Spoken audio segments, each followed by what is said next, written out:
এখন এই পানিটা আমরা যদি যত্ন সহকারে না রাখি আর না খাই, তাইলে আমরা যদি অপচয় করে ফেলাই দেই, তাইলে তো এটা হলো না। তাইলে আপনারা যেমন কষ্ট করেছেন আমাদের জন্য, আমরাও সেইভাবে যত্ন করে রাখার চেষ্টা করব।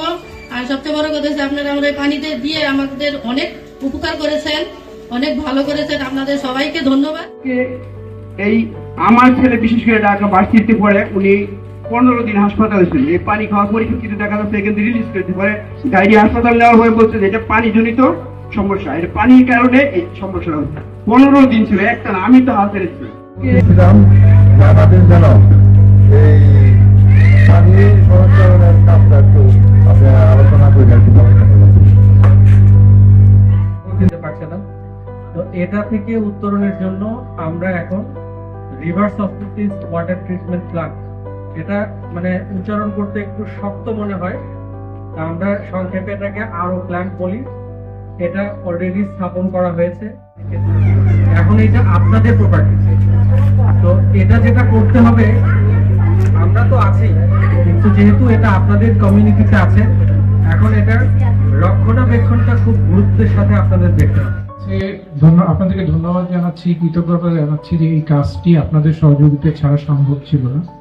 আপনারা সকলে সহযোগিতা করেছেন এবং বলেই কিন্তু আমরা সবাই মিলে এটি করতে পেরেছি।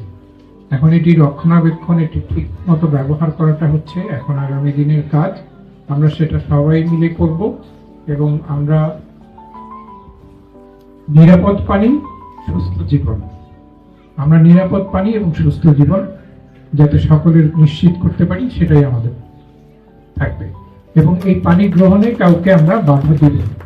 এটা মনে রাখতে হবে যে একজন রাস্তা দিয়ে যদি মানুষ হেঁটে যায়, ধরেন যে আপনাদের এলাকার না, উনি যদি পানিটা চায় খাওয়ার জন্য, তাকে কিন্তু দিতে হবে। ওনার যে আগ্রহ, সেজন্য আমরা সাহস করেছি যে কাজ সেখানে করা যাবে।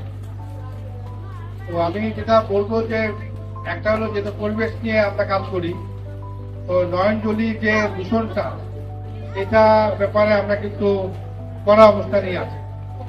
আমাদের এই যে আশেপাশে যে আমাদের ইন্ডাস্ট্রিগুলো আছে, এবং নিয়ম হলো যে তরল বর্জ্য বের করার আগে পরিশোধন করতে হবে, ট্রিটমেন্ট করতে হবে। এবং ট্রিটমেন্ট যদি না করে তাহলে কঠিন শাস্তি আছে।